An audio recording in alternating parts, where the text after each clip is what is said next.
What's going on, everybody?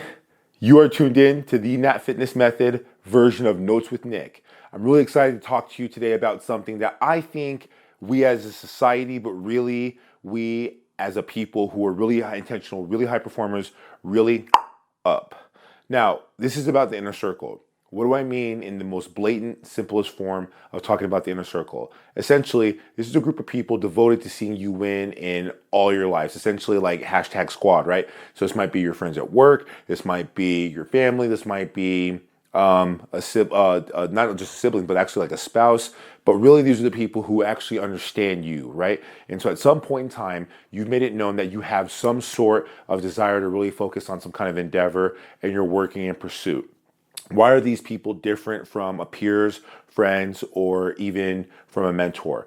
These people are really devoted and invested in you via the bond emotionally that you guys share. So the bond has been built, the idea goes off, and all of a sudden you tell these people and they say, great, like I'm gonna help you do this. The big part about this is that it's not so much about reciprocity. It doesn't really mean that you're not getting something back in return, that they're not getting something back. Out of the goodness of their heart, and out of their liking for you, they just want to see you actually do well. So this is actually great stuff. So I want to talk about something in the focal point. And the focal point is having a reliable team of people that can and will help you in the pursuit of anything that you're doing. Now there's the why and then there's the how. So first let's talk a little bit about why this is essential. When we're moving towards something of success, if it's actually pure, if it's actually authentic, it's something that you give a damn about, it's going to be hard. Like flat out, shit is hard. People are going to end up coming your way. You're going to end up dealing with a lot of stuff. And these are going to be some of the points that I want to talk about. So number one, when we go against things that we really like, we come up against the obstacle. This is like working out in the gym. So when we start out in the gym, we might be deconditioned, aka we might not have our strength or our stamina or our endurance. And so we're going to start with a little bit of a lower moderate intensity. It isn't until we actually get better that we begin to ante up that form of resistance, whatever that is, right? Well, in life, it's kind of like that. When we start out with something, we get really excited and we begin to make progress, but it isn't until we actually continuously move forward in the trajectory of where we're trying to go that we ultimately face a lot of issues and struggles, and the obstacles or the things in our path get bigger and harder to kind of figure out how we're going to navigate or circumnavigate. So having an inner circle or people in your life can actually help because they're going to be there to support you. And here's exactly other things that you'll end up going against, okay? Let's go to point number two. People in your inner circle become your cheerleaders. Look, at the end of the day, maybe you've played sports, maybe you've watched sports games, whether it's football, basketball, doesn't really matter. But you all know you have those beautiful ladies on the side and they're like rooting for you and screaming your name. That's like a little bit of a confidence booster. And so, yeah, if you're in a position where you're going out and you're doing something and you have a little bit of people in the stands or in the background who understand what's going on, and every day they're kind of in the back of your mind or vividly right in front of you, physically, right? Like rooting you up, boost your ego a little bit. And that's the little bit, that's that 2% extra, right? Like that's better than having the complete opposite of having somebody who saps energy, which we'll talk about here in a second, okay? Let's go to our third point of why this is important. These people become bodyguards. So we've all seen that, right? We're walking around and we're really animated and we're really excited. You have these people who are wow factor people. Let's just call them celebrity. And like everyone wants to come up and get a piece of them. They want to get a picture. They want to get an autograph, or they want to talk to them and they want to, get close to them. And they have these people who kind of shut them away. Well, when you're coming up against difficulties and real things, right? Adversity, struggles, and things are being thrown at you. These people kind of make sure they got your back. And having somebody who's got your back on an emotional level or on a physical level, but ultimately you feel supported, is a wonderful thing. And then let's go after the last one, which I basically already mentioned. Look, guys, there's no angle, there's no agenda. We all know what it's like when we come against somebody who, let's just call them disingenuine. They have some sort of agenda, and maybe they're nice to you, or they're nice to your spouse, or maybe they do a little bit of ass kissing and you know that it's not actually something that's authentic. Well, these people are going to be able to actually have some benefits, and we're going to navigate how, but there's nothing that they want from you, and everything that they're going to do, everything that they're going to say is out of the kindness of their heart, and again, because of the bond. So let's get into a little bit of how the inner circle actually works. When we get down on ourselves, we have this tendency to go down the rabbit's hole, right? We get down this little rabbit's hole and we follow that carrot and we just go down this giant pile of suck. And then we start to think about we suck. And then the world around us begins to implode and collapse. Well, what these people are really helpful at doing is they're really good at reaching out their hand and pulling you out. And what they do is they really open up and they show you the full picture. So what do I mean by that? Well, if we're looking at this one obstacle we might be going, maybe it's a bad day, or maybe it's actually truly a setback and it's a failure. They're able, through their words, through their perspective, and ultimately just through their positive and proactive energy that they offer you, to show you quintessentially why this is so important. Listen, this is what's happening. Maybe there's a silver lining in it. At the end of the day, you're going to end up learning from it. But look at everything that you have done and look at why you want to continue to do this. So they're going to offer that incentive and help you come out of that funk or ultimately out of that turmoil or downward spiral. Let's go to the second how point. They can offer candor. Ooh, sensitive subject. So when we talk about candor, essentially we're talking about somebody that's giving you advice. Maybe they're giving you praise. Maybe they're talking about something, criticism, that you don't like. But they're going to be able to shoot it to you straight. Why? Because they have no angle. They're not invested in spiting you. And that might hurt a little bit. It might hurt to ultimately hear something from a peer or from a friend who's in your inner circle or even a loved one who is telling you, hey man, you up. You need to figure this out. Or you know what? You're not performing. You might not be seeing the results and you got an excuse for why that's not happening. Or you want to default and put that blame on your boss. But ultimately, you're not doing the simple disciplines and making those compound effects. If you don't know what that is, go back and watch the other video with Notes with Nick. But you're not ultimately performing consistently on these things that could be having the effect and having the shift. And offering candor is an excellent way to be able to just expose, because in the end, these people are here invested in seeing you win. They're invested in the outcome, not necessarily in protecting your feelings and making sure that you're going to go and rub that. That's why they're in your inner circle. Let's go to the next one. They're soundboards. How many times have we been stuck and we can't figure out how to get out of the maze? But what if you're able to go and you're able to work with that tutor? Or you're able to work with that coach and you're able to find out what truly is the variable that's got your equation unbalanced. If in the end you can work with somebody and they can offer you some genuine and some interesting insight, then what would end up happening is that might be the second or the tool or the quick fix that you need ultimately to get over the hump. And that's really what this is about, because again, it's more about the result. And getting a different perspective more than the one you're in is crucial, but not only that, it's also very valuable, guys. Why? Because if we're in a moment of conflict, we cannot solve problems in the same state of mind we're in when that problem probably was created. Let's go to our next point. These people can offer resources or resourcefulness.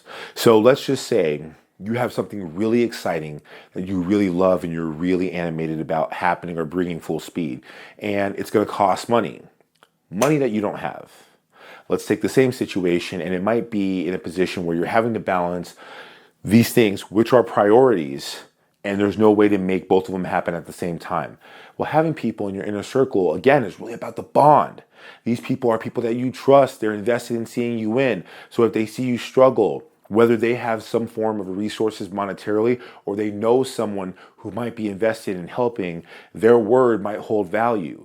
This is no different than like a startup when people are looking for investors. And if you know somebody who has a connection to somebody who has money, that's a resource, right? If you guys are also in a position where you have to figure out how you're going to pick up the kids, but you can't be over here at the same time and the kids have to be picked up, because if you don't get it, they're not going to be picked up.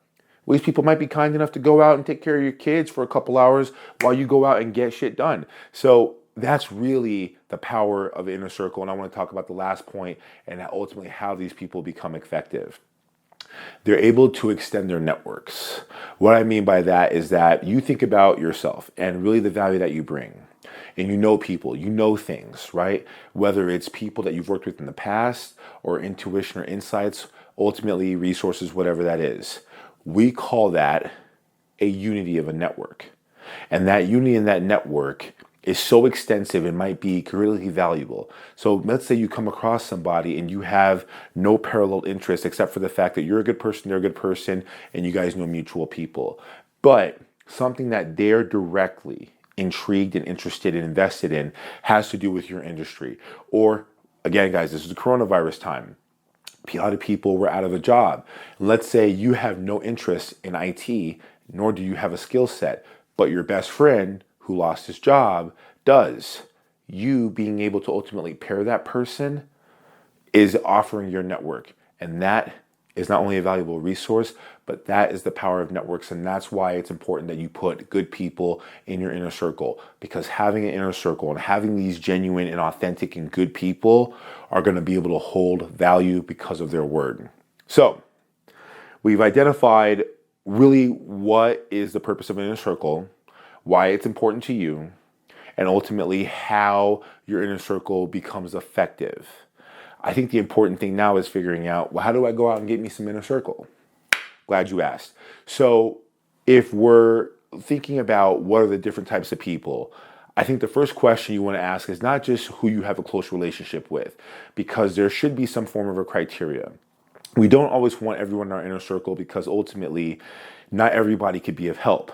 If you have a friend and you went out there and you asked them and you said, hey, Bob, or hey, Jane, what are my strengths and my weaknesses? And these people are like, well, you do everything well. You're the best singer and we just love you. Or we all have the mom, right? Like, God bless that woman and God bless that parent who thinks the world of you. And the reality is you're not very good at something. That's probably not somebody that you want in your inner circle. They're a great friend, they're a great supporter, but you need people who can actually be of value to you and tell you the truth on both sides of the line, regardless of how it affects you. So let's go through the methods of being able to build an inner circle, okay? Let's think about the first point. Identifying something that you're trying to do and being able to share that with people. See if anybody you're doing or you're talking about with your dream thinks that that's a shot in the dark, or if they think that that's cool. Why? Because you're going to identify the difference between people who are a naysayer, which we'll get into in a second, or people who are probably believers. Because if a person is a wild dreamer and they have something in common, they're probably going to understand what you're trying to do. And you're going to be able to have a sensibility in a relationship with them. Okay, let's go to the next point. Who has an expertise?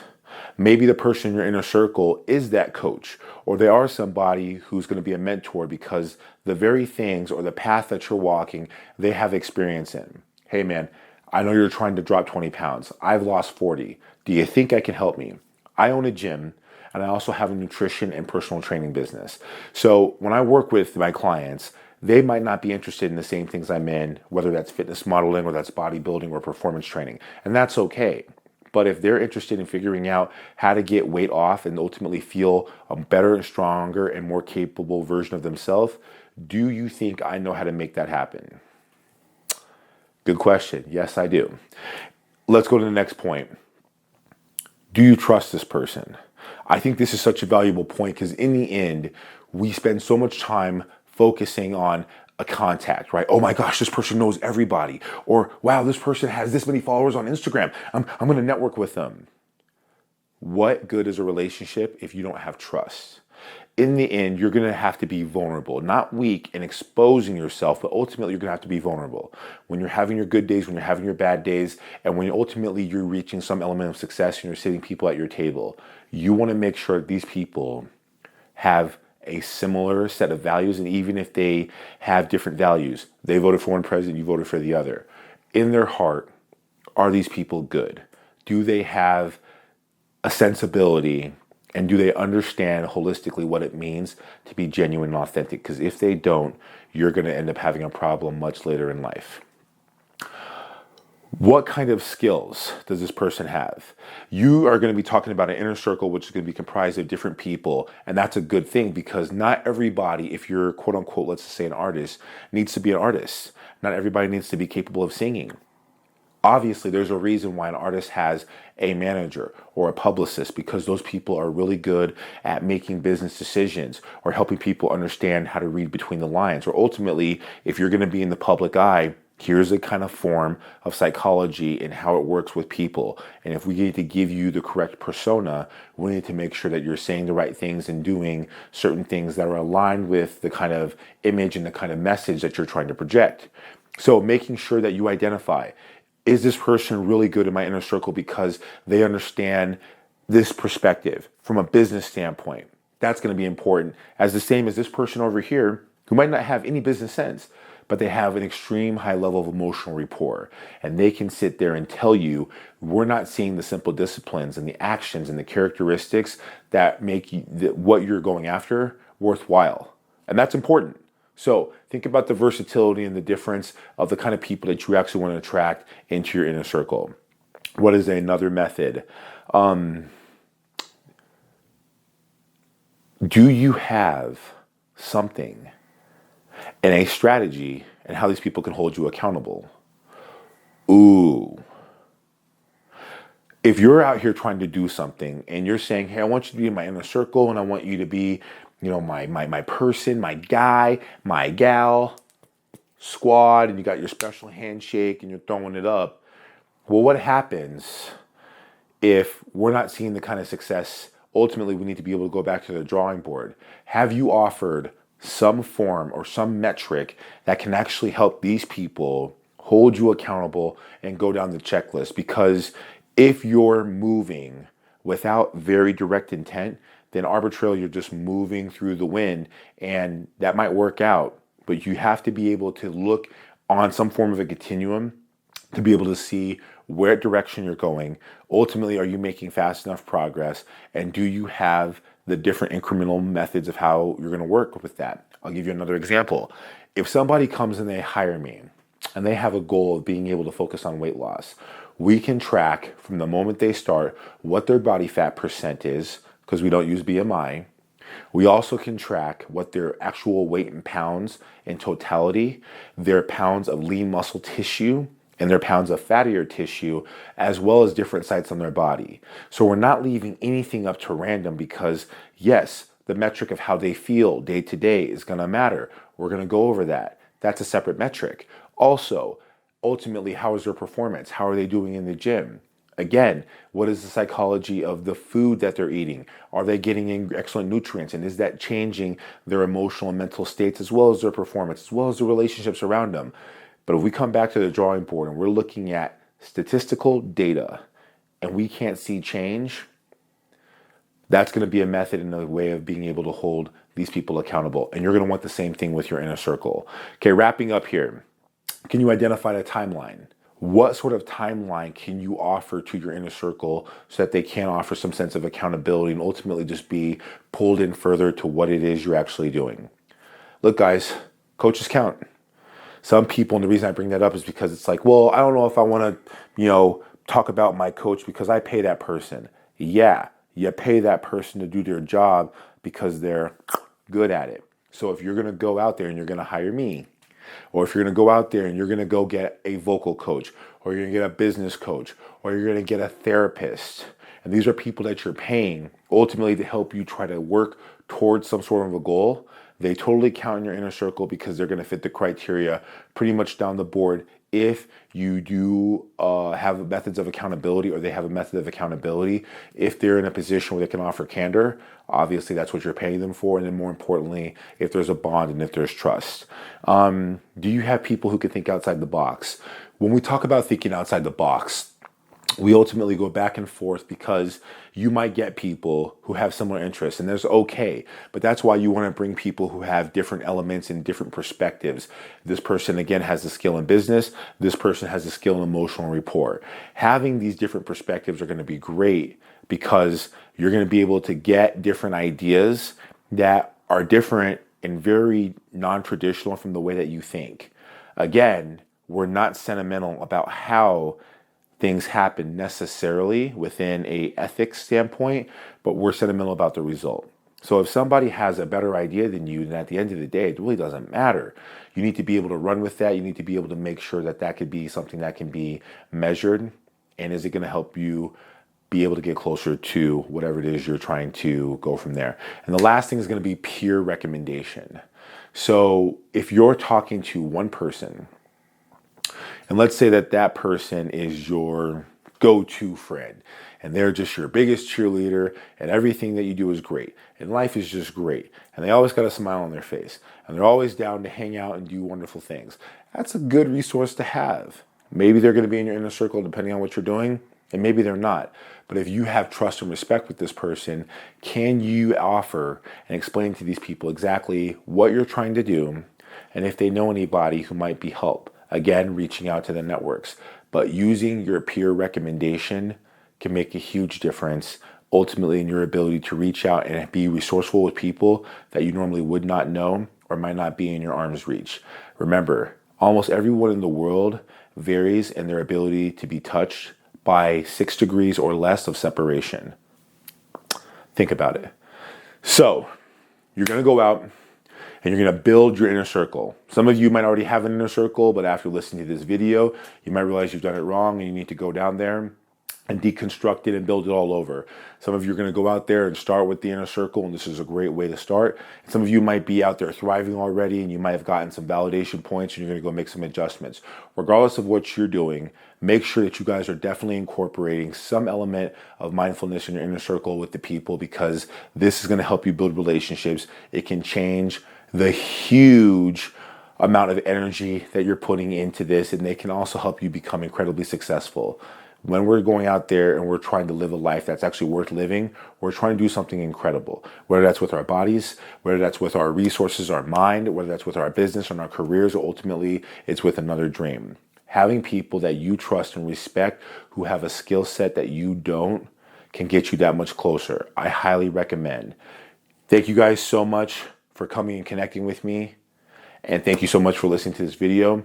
Make sure that you guys definitely go and check out the other videos on the YouTube. I already dropped one. Make sure if you guys are not also subscribed to the Nat Fitness channel, Level Up Nation, make sure you guys definitely connect with me on there. You'll be able to see all the other forms of social media, Instagram and Facebook. And until next time, I look forward to connecting with you guys on our next topic. Till then, Nicholas Nat with Nat Fitness Method, Notes with Nick, signing off.